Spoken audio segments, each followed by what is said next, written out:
Chapter 94. Maximilian's Avowal. At the same moment M. de Villefort's voice was heard calling from his study. "What is the matter?" Morel looked at Noirtier, who had recovered his self-command, and with a glance indicated the closet where once before, under somewhat similar circumstances, he had taken refuge. He had only time to get his hat and throw himself breathless into the closet when the procureur's footstep was heard in the passage. Villefort sprang into the room, ran to Valentine, and took her in his arms. A physician, and d'Avrigny," cried Villefort, "or rather I will go for him myself." He flew from the apartment, and Morel at the same moment darted out at the other door. He had been struck to the heart by a frightful recollection. The conversation he had heard between the doctor and Villefort the night of Madame de Saint-Méran's death recurred to him. These symptoms, to a less alarming extent, were the same which had preceded the death of Barrois. At the same time Monte Cristo's voice seemed to resound in his ear with the words he had heard only 2 hours before. "Whatever you want, Morel, come to me. I have great power."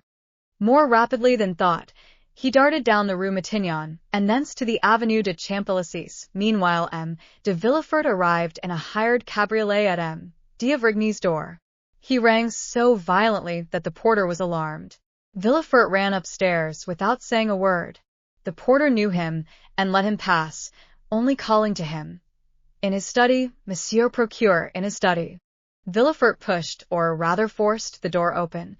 "Ah," said the doctor. "Is it you?" "Yes," said Villefort, closing the door after him. "It is I, who am come in my turn to ask you if we are quite alone." "Doctor, my house is accursed." "What?" said the latter with apparent coolness, but with deep emotion. "Have you another invalid?" "Yes, doctor," cried Villefort, clutching his hair. "Yes." D'Avrigny's look implied, "I told you it would be so." Then he slowly uttered these words. "Who is now dying in your house? What new victim is going to accuse you of weakness before God?" A mournful sob burst from Villefort's heart. He approached the doctor, and seizing his arm, "Valentine," said he, "it is Valentine's turn." "Your daughter?" cried d'Avrigny with grief and surprise. "You see you were deceived," murmured the magistrate. "Come and see her, and on her bed of agony entreat her pardon for having suspected her." "Each time you have applied to me," said the doctor, "it has been too late. Still I will go. But let us make haste, sir. With the enemies you have to do with there is no time to be lost." "Oh, this time, doctor, you shall not have to reproach me with weakness. This time I will know the assassin, and will pursue him." "Let us try first to save the victim before we think of revenging her," said d'Avrigny. "Come." The same cabriolet which had brought Villefort took them back at full speed, and at this moment Morel rapped at Monte Cristo's door. The Count was in his study, and was reading with an angry look something which Bertuccio had brought in haste. Hearing the name of Morel, who had left him only 2 hours before, the Count raised his head, arose, and sprang to meet him. "What is the matter, Maximilien?" asked he. "You are pale, and the perspiration rolls from your forehead." Morel fell into a chair. "Yes," said he. "I came quickly. I wanted to speak to you." "Are all your family well?" asked the Count, with an affectionate benevolence, whose sincerity no one could for a moment doubt. "Thank you, Count, thank you," said the young man, evidently embarrassed how to begin the conversation. "Yes, everyone in my family is well." "So much the better. Yet you have something to tell me?" replied the Count with increased anxiety. "Yes," said Morel. "It is true. I have but now left a house where death has just entered, to run to you." "Are you then come from M. de Morcerf's?" asked Monte Cristo. "No," said Morel. "Is someone dead in his house?" "The general has just blown his brains out," replied Monte Cristo with great coolness. "Oh, what a dreadful event!" cried Maximilien. "Not for the Countess or for Albert," said Monte Cristo. "A dead father or husband is better than a dishonored one. Blood washes out shame." "Poor Countess," said Maximilien. "I pity her very much. She is so noble a woman." "Pity Albert also, Maximilien, for believe me, he is the worthy son of the Countess. But let us return to yourself. You have hastened to me. Can I have the happiness of being useful to you?" "Yes, I need your help. That is, I thought like a madman that you could lend me your assistance in a case where God alone can succor me. Tell me what it is, replied Monte Cristo. Oh, said Morrel, I know not, indeed, if I may reveal this secret to mortal ears, but fatality impels me, necessity constrains me, Count. Morrel hesitated. Do you think I love you? Said Monte Cristo, taking the young man's hand affectionately in his. Oh, you encourage me, and something tells me there, placing his hand on his heart, that I ought to have no secret from you. You are right, Morrel. God is speaking to your heart, and your heart speaks to you. Tell me what it says. Count, will you allow me to send Baptistin to inquire after someone you know? I am at your service, and still more my servants. Oh, I cannot live if she is not better. Shall I ring for Baptistin? No, I will go and speak to him myself. Morrel went out, called Baptistin, and whispered a few words to him. The valet ran directly. Well, have you sent? Asked Monte Cristo, seeing Morrel return. Yes, and now I shall be more calm. You know I am waiting, said Monte Cristo, smiling. Yes, and I will tell you. One evening I was in a garden. A clump of trees concealed me. No one suspected I was there. Two persons passed near me. Allow me to conceal their names for the present. They were speaking in an undertone, and yet I was so interested in what they said that I did not lose a single word. This is a gloomy introduction, if I may judge from your pallor and shuddering, Morrel. Oh, yes, very gloomy, my friend. Someone had just died in the house to which that garden belonged. One of the persons whose conversation I overheard was the master of the house, the other, the physician. The former was confiding to the latter his grief and fear, for it was the second time within a month that death had suddenly and unexpectedly entered that house which was apparently destined to destruction by some exterminating angel, as an object of God's anger. Indeed, said Monte Cristo, looking earnestly at the young man, and by an imperceptible movement turning his chair, so that he remained in the shade while the light fell full on Maximilian's face. Yes, continued Morrel, death had entered that house twice within 1 month. And what did the doctor answer? Asked Monte Cristo. He replied that the death was not a natural one and must be attributed. To what? To poison. Indeed, said Monte Cristo with a slight cough which in moments of extreme emotion helped him to disguise a blush, or his pallor, or the intense interest with which he listened. Indeed, Maximilien, did you hear that? Yes, my dear Count, I heard it, and the doctor added that if another death occurred in a similar way, he must appeal to justice. Monte Cristo listened, or appeared to do so, with the greatest calmness. Well, said Maximilien, death came a third time, and neither the master of the house nor the doctor said a word. Death is now, perhaps, striking a fourth blow. Count, what am I bound to do, being in possession of this secret? My dear friend, said Monte Cristo, you appear to be relating an adventure which we all know by heart. I know the house where you heard it, or one very similar to it, a house with a garden, a master, a physician, and where there have been 3 unexpected and sudden deaths. Well, I have not intercepted your confidence, and yet I know all that as well as you, and I have no conscientious scruples. No, it does not concern me. You say an exterminating angel appears to have devoted that house to God's anger. Well, who says your supposition is not reality? Do not notice things which those whose interest it is to see them pass over. If it is God's justice, instead of his anger, which is walking through that house, Maximilien, turn away your face, and let his justice accomplish its purpose. Morrel shuddered. There was something mournful, solemn, and terrible in the Count's manner. Besides, continued he, in so changed a tone that no one would have supposed it was the same person speaking. Besides, who says that it will begin again? It has returned, Count, exclaimed Morrel. That is why I hasten to you. Well, what do you wish me to do? Do you wish me, for instance, to give information to the procureur? Monte Cristo uttered the last words with so much meaning that Morrel, starting up, cried out, You know of whom I speak, Count, do you not? Perfectly well, my good friend, and I will prove it to you by putting the dots to the I, or rather, by naming the persons.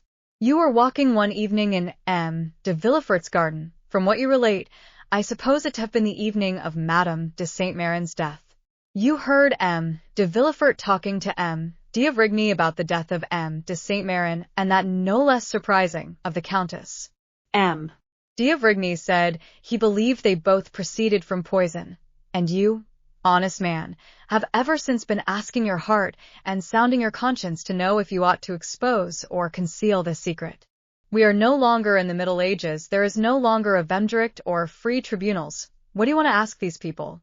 Conscience, what hast thou to do with me? As Sterne said. My dear fellow, let them sleep on. If they are asleep, let them grow pale in their drowsiness, if they are disposed to do so, and pray do you remain in peace, who have no remorse to disturb you. Deep grief was depicted on Morel's features. He seized Monte Cristo's hand. But it is beginning again, I say.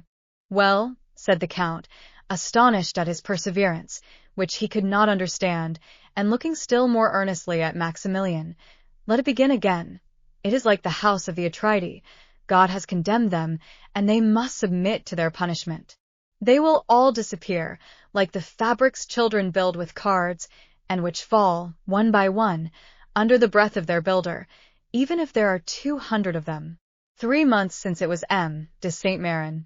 Madame de Saint-Mérin 2 months since. The other day it was Barrois. Today, the old Noirtier, or young Valentine. You knew it, cried Morel, in such a paroxysm of terror that Monte Cristo started, he whom the falling heavens would have found unmoved. You knew it and said nothing? And what is it to me? Replied Monte Cristo, shrugging his shoulders. Do I know those people? And must I lose the one to save the other? Faith, no, for between the culprit and the victim I have no choice. But I, cried Morel, groaning with sorrow, I love her.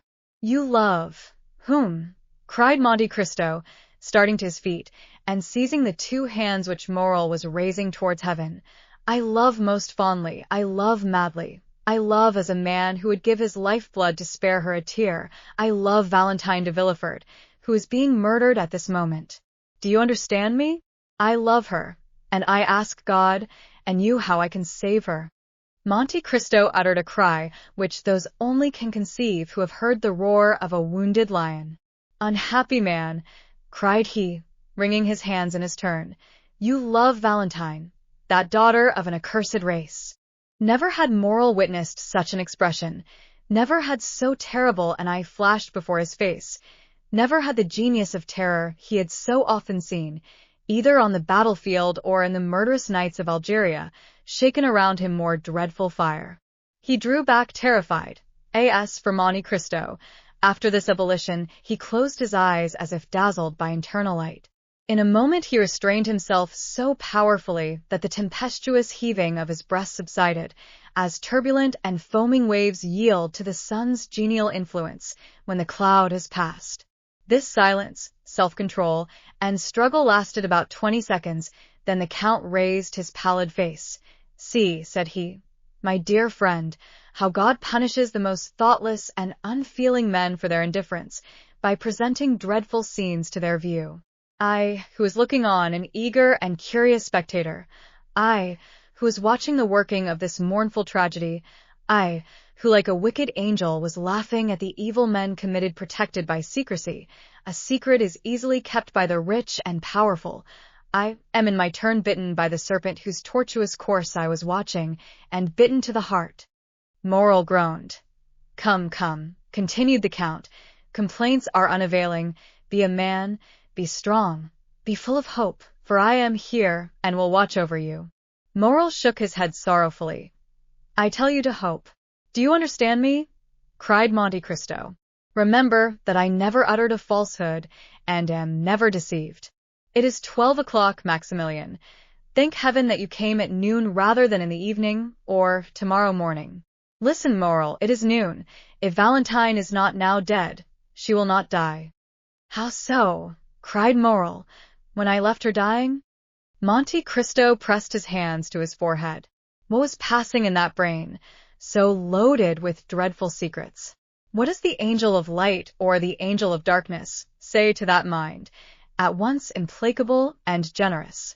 God only knows. Monte Cristo raised his head once more, and this time he was calm as a child awaking from its sleep.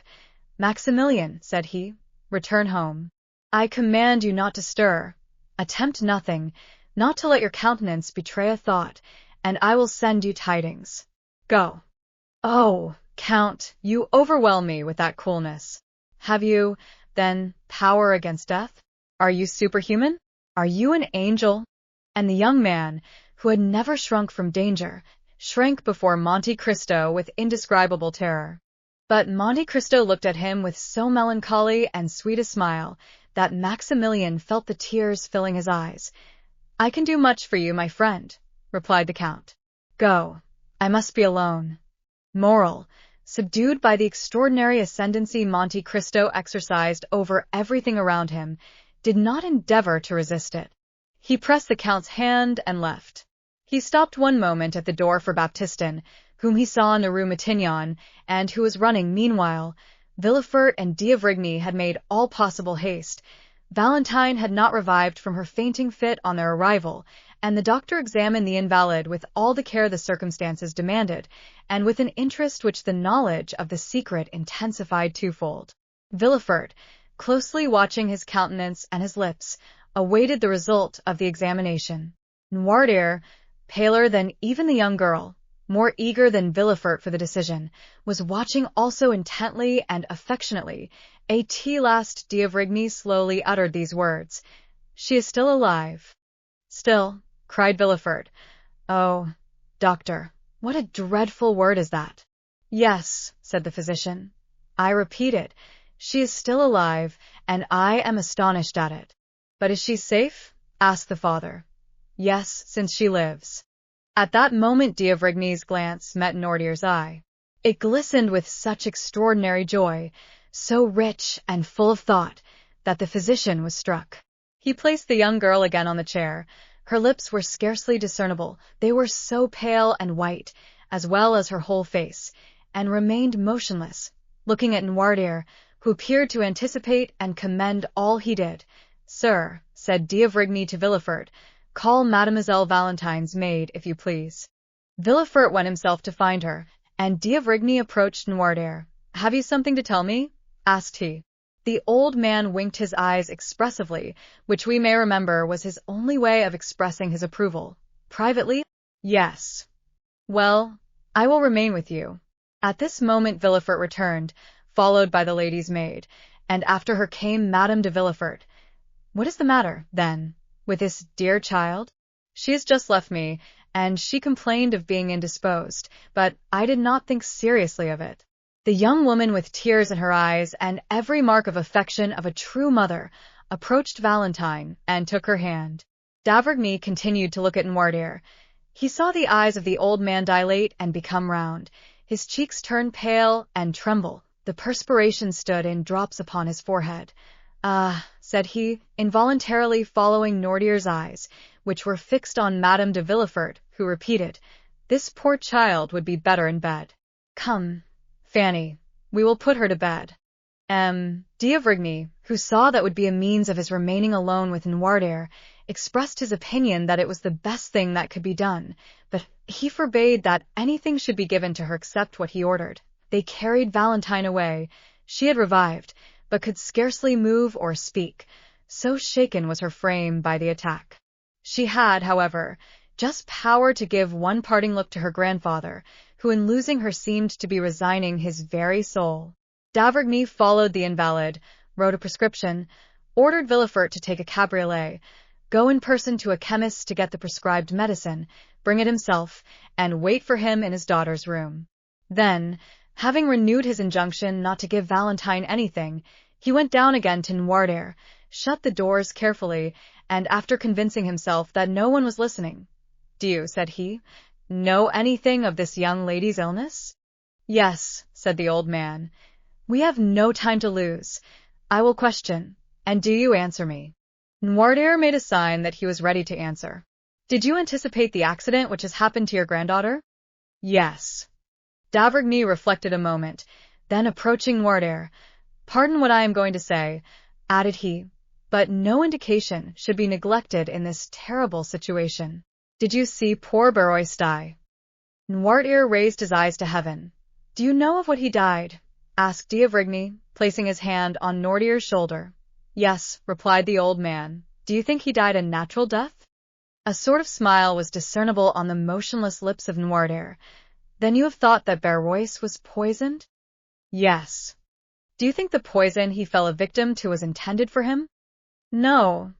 Do you think the same hand which unintentionally struck Barrois has now attacked Valentine? Yes. Then will she die too? Asked d'Avrigny, fixing his penetrating gaze on Noirtier. He watched the effect of this question on the old man. No, replied he with an air of triumph which would have puzzled the most clever diviner. Then you hope, said d'Avrigny with surprise. Yes. What do you hope? The old man made him understand with his eyes that he could not answer. Yes, it is true, murmured d'Avrigny. Then, turning to Noirtier, do you hope the assassin will be tried? No. Then you hope the poison will take no effect on Valentine? Yes. It is no news to you, added d'Avrigny, to tell you that an attempt has been made to poison her?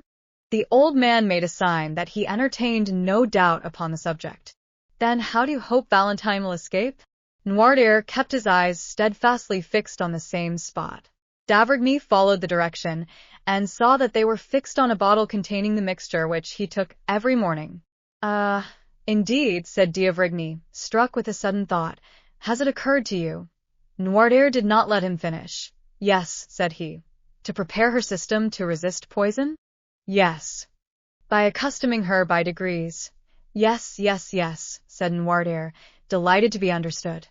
Of course. I had told you that there was brucine in the mixture I give you. Yes. And by accustoming her to that poison, you have endeavored to neutralize the effect of a similar poison? Noirtier's joy continued. And you have succeeded, exclaimed d'Avrigny. Without that precaution Valentine would have died before assistance could have been procured. The dose has been excessive, but she has only been shaken by it, and this time, at any rate, Valentine will not die. A superhuman joy expanded the old man's eyes, which were raised towards heaven with an expression of infinite gratitude. At this moment Villefort returned. Here, doctor, said he, is what you sent me for. Was this prepared in your presence? Yes, replied the procureur. Have you not let it go out of your hands? No. d'Avrigny took the bottle, poured some drops of the mixture it contained in the hollow of his hand, and swallowed them. Well, said he, let us go to Valentine. I will give instructions to everyone, and you, de Villefort, will yourself see that no one deviates from them.